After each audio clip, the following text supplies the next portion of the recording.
Bienvenue sur EducNow. Aujourd'hui, nous allons nous plonger dans un domaine fascinant de la sociologie. La sociologie des professions. Si ce sujet vous intéresse, restez avec nous car nous allons tout vous expliquer. C'est parti! Mais c'est quoi la sociologie des professions?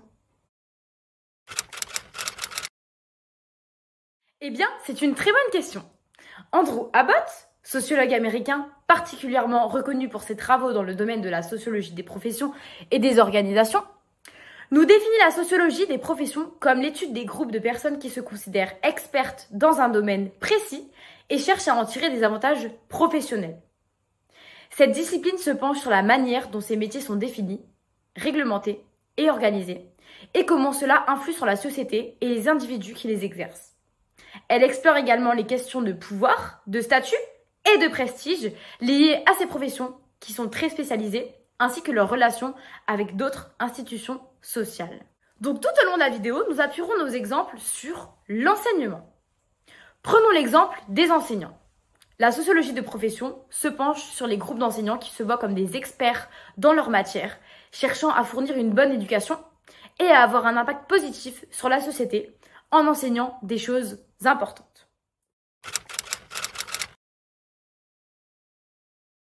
Il est primordial de comprendre comment les métiers évoluent dans la société moderne. En effet, les métiers et les expertises changent rapidement à cause des nouvelles technologies et des évolutions de la société.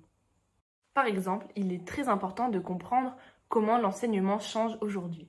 Les nouvelles technologies et les nouvelles façons d'enseigner avec des ordinateurs changent la façon dont les élèves apprennent et comment les enseignants enseignent. Maintenant que nous en savons davantage sur la sociologie des professions, nous allons pouvoir voir les origines, l'évolution et les théories des professions.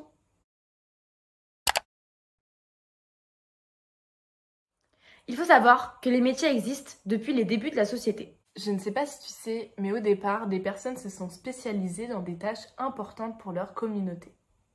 Au fil du temps, des groupes appelés guildes ont créé des règles de ces métiers naissants, puis la révolution industrielle a changé le travail en introduisant de nouveaux métiers et compétences. Plus tard, au XXe siècle, les nouvelles technologies ont ouvert de nouvelles possibilités de travail, rendant le monde du travail plus varié, mais aussi plus spécialisé. Aujourd'hui, à l'ère de la technologie et de la globalisation, les métiers continuent de changer pour s'adapter à notre époque, tout en conservant les éléments du passé. Prenons justement un exemple du passé.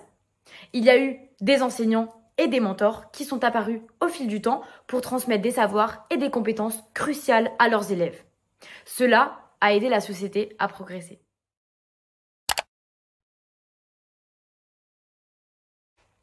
Il est très important de regarder comment les critères d'un métier et leur perception ont changé au fil du temps. Autrefois, les métiers étaient déterminés par des traditions et des compétences spécifiques. Mais aujourd'hui, ils dépendent de règles de certification, de réglementation et d'expertise.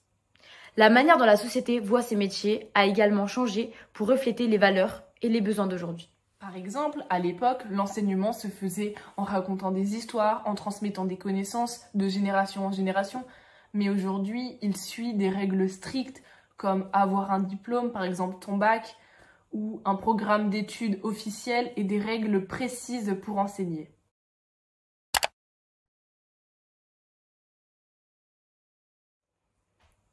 Les théories en sociologie des professions nous aident à mieux comprendre comment fonctionnent ces groupes spéciaux. Par exemple, selon Andrew Abbott, le sociologue que nous avons vu en début de la vidéo, je ne sais pas si tu te souviens.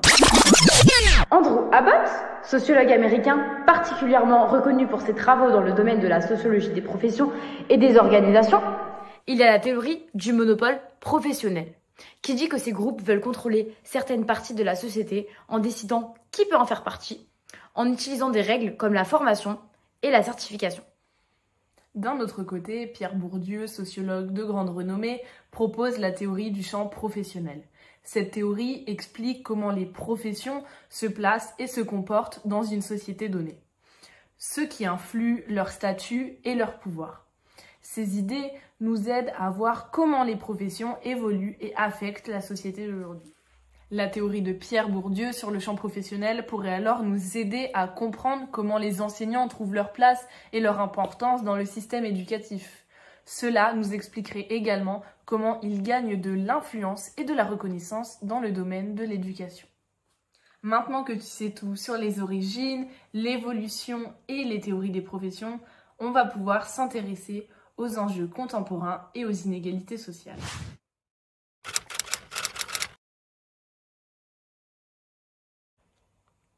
Dans le monde professionnel d'aujourd'hui, on fait face à plusieurs problèmes majeurs. La mondialisation a changé comment on travaille, offrant des opportunités tout en créant des défis liés à la compétition mondiale, mais aussi à la mobilité au travail. En parallèle, la technologie avance vite avec l'automatisation et l'intelligence artificielle qui obligent les employés à apprendre de nouvelles compétences et à s'adapter rapidement.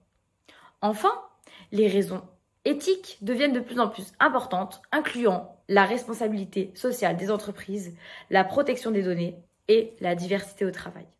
Par exemple, dans le domaine de l'éducation, la mondialisation influence la diversité culturelle des élèves, ce qui demande aux professeurs de développer des compétences interculturelles pour répondre aux besoins variés des apprenants.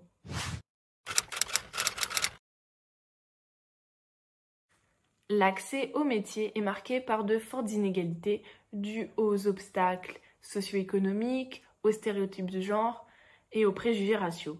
Les femmes, les minorités ethniques et les personnes défavorisées rencontrent des difficultés à intégrer certains métiers, tandis que les disparités salariales persistent, entravant la progression professionnelle, en particulier pour ces groupes. Le maintien des inégalités à certains emplois nécessite des mesures pour garantir des opportunités égales. Des études ont montré que des élèves issus de milieux moins aisés ont un manque à une bonne éducation. Et voilà, vous avez maintenant une vision d'ensemble de la sociologie des professions. Si vous avez aimé cette vidéo, n'oubliez pas de vous abonner pour plus de contenu et n'hésitez pas à laisser vos commentaires et questions ci-dessous. Merci d'avoir regardé cette vidéo en espérant qu'elle vous a plu et surtout qu'elle vous a aidé à comprendre la sociologie des professions. À la prochaine sur notre chaîne!